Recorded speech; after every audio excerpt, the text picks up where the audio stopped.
All right. Now, I might make part 3, 4, 6, however many it takes. But I want to hear from people who have a different take on this fight, who have a different prediction on this fight than myself. I got one comment we're going to deal with on this channel from Jimmy Digital. Now, he is taking Silva in the fight, but I believe gives Grasso more of a chance than he believes I'm giving her. Now, I just believe Silva's going to win the fight, just for clarity. I'm not saying that Grasso's going to get blown away. I'm not saying that Natalia Silva is going to walk through Alexa Grasso. Definitely not saying that.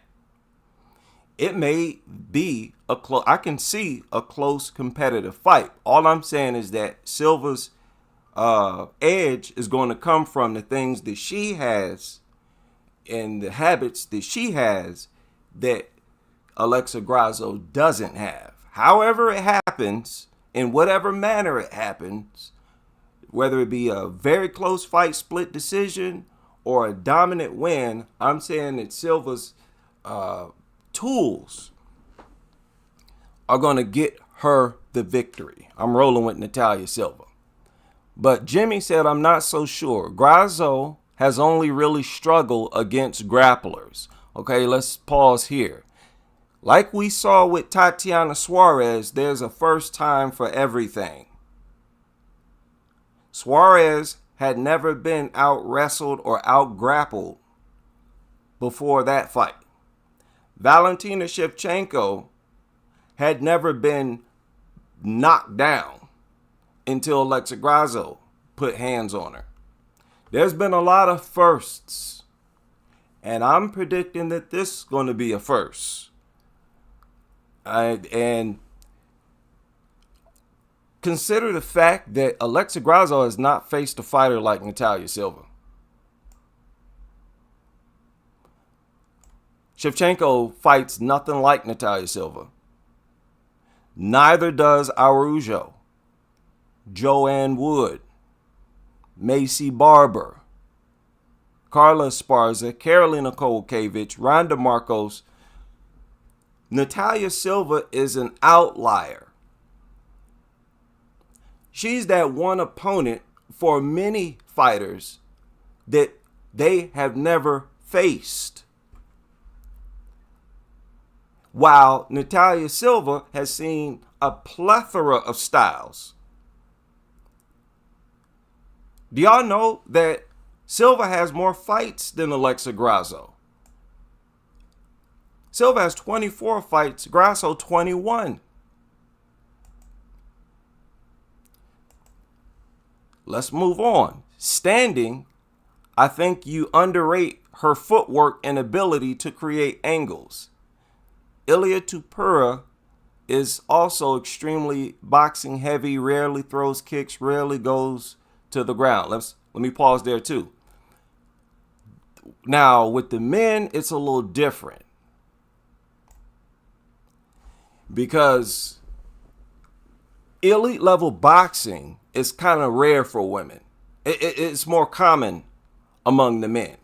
Now, I do credit what footwork Alexa Grasso shows us. I give her credit for the footwork she shows, but it's nothing like Natalia Silva.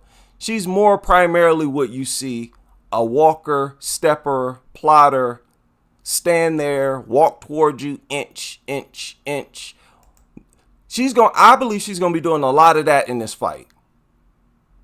Chasing, missing. She's just not wired to move like Silva. Silva is wired to fight like that.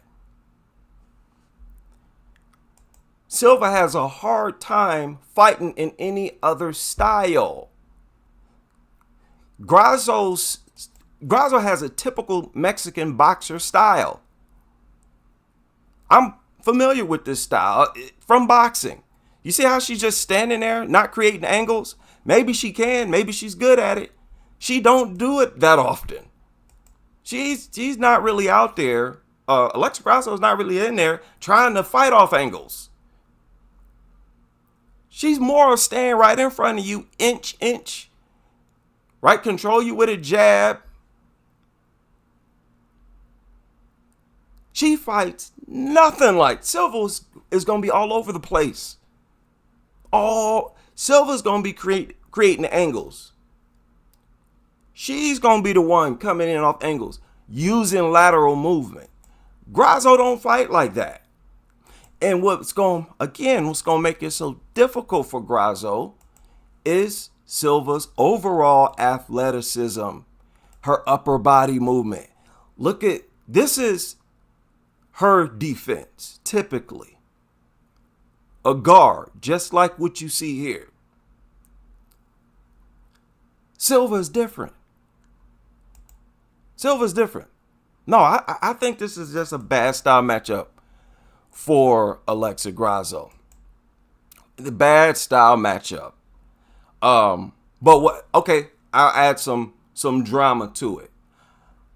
It's more likely that Grasso gets dominated than it is for Grasso to dominate Natalia Silva. I'll say that. I'll throw that in there just to spice things up a little bit.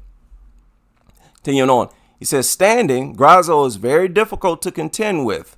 But is she, let me stop here. That's true. But is she difficult for Natalia Silva? Will she be difficult to contend with a style like Silva's? Remember how boxing fans, y'all remember how Marquez was difficult for everybody except Floyd? What was Juan Manuel Marquez doing that whole fight? Missing. Throwing air balls. For the first time in his career, he looked lost. Why? He was up against a style he had never been up against before. This is what's about to happen to Grasso. So a lot of things we've never seen fighters do to Grasso, I believe we're going to see done to Grasso. I'm taking into consideration the newness of Natalia's style for Grasso in her career. This is largely Grasso's MO.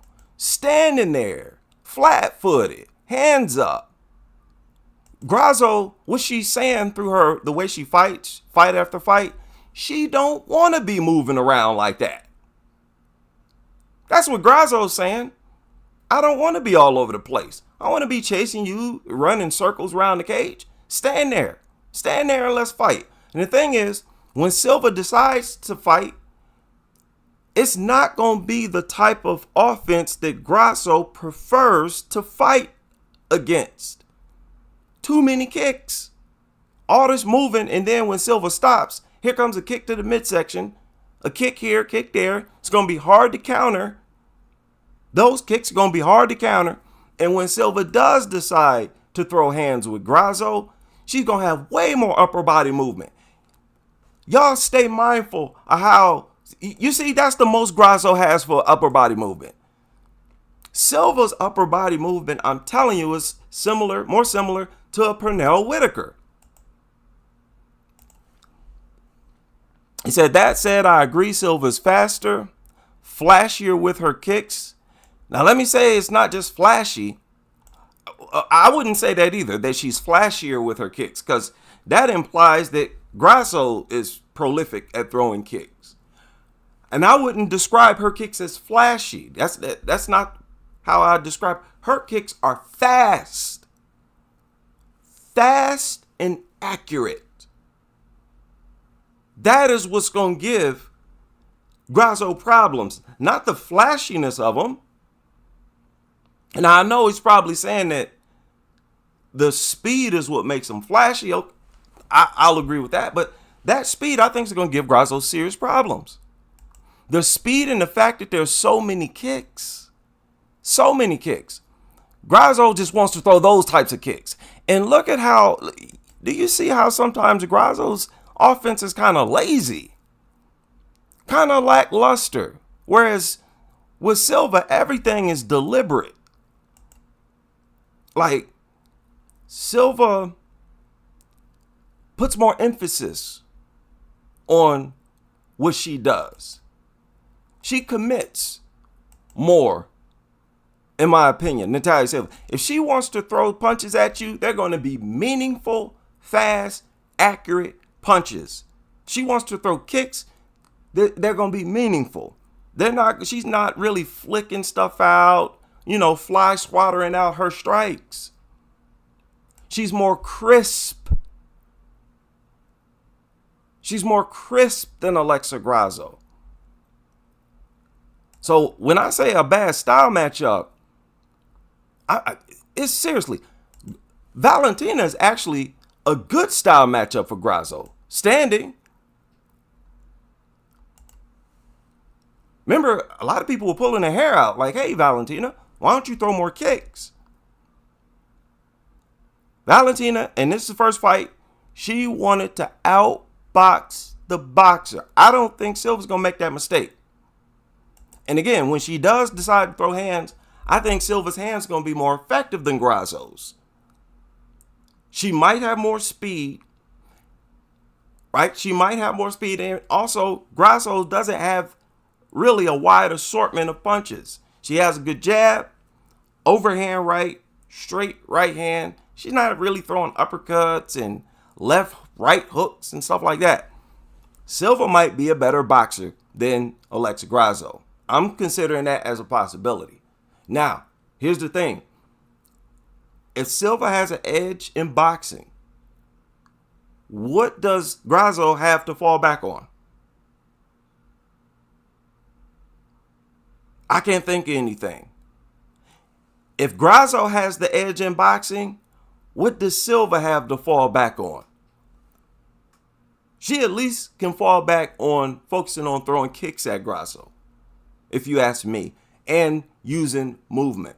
Grasso, I think a big reason Grasso don't do a lot of movement is because she's just not good at it. She's not good at using all this movement. If you watch her fight fighters like Macy Barber, fighters who she should have used more movement against, she's just not that type of fighter. And I think that's going to give her all kinds of problems. Where is that? Flasher with the kicks and more mobile, more actively mobile. Said maybe physically stronger too. Yeah, I agree with that. But I don't count Grasso. Grasso's very strong. She's very strong. I underestimated Grasso against Valentina Shevchenko. I don't even think I mentioned that yet. I thought Shevchenko would be a lot more stronger than Alexa Grasso than she was. I thought she'd have a much easier time muscling Grasso around and keeping her down. Remember, that's the reason I took Valentina in the very first fight. But I agree that remains to be seen. Said Grasso's physical strength in BJJ is also underrated, but still, this is a good fight. And people need to remember, Grasso is also not that bad on the ground. She will slap a submission on you. Remember the armbar she put on Carla Esparza? They're both good on the ground. And Grasso might be better on the ground than Silva. But as somebody pointed out, they used to call Silva the Jiu-Jitsu girl. I think that used to be her nickname, Jiu-Jitsu girl. Grasso's physical strength in BJJ is also underrated, but still a good fight. I think if Silva wins, she could go on to become champion. Yeah, I think she'll eventually touch that belt as well. But y'all give y'all's take. I want to hear from the people who taken Alexa Grasso. I've seen a lot of them. If you go to YouTube, UFC, Instagram, you'll see a lot of comments on there for people saying they're taking Alexa Grasso. I want to hear what do you think Alexa Grasso has an advantage in? Where does she have the advantage over Natalia Silva? Because from what it looks like to me, Silva has all the advantages, possibly even boxing. We'll see y'all on the next live stream.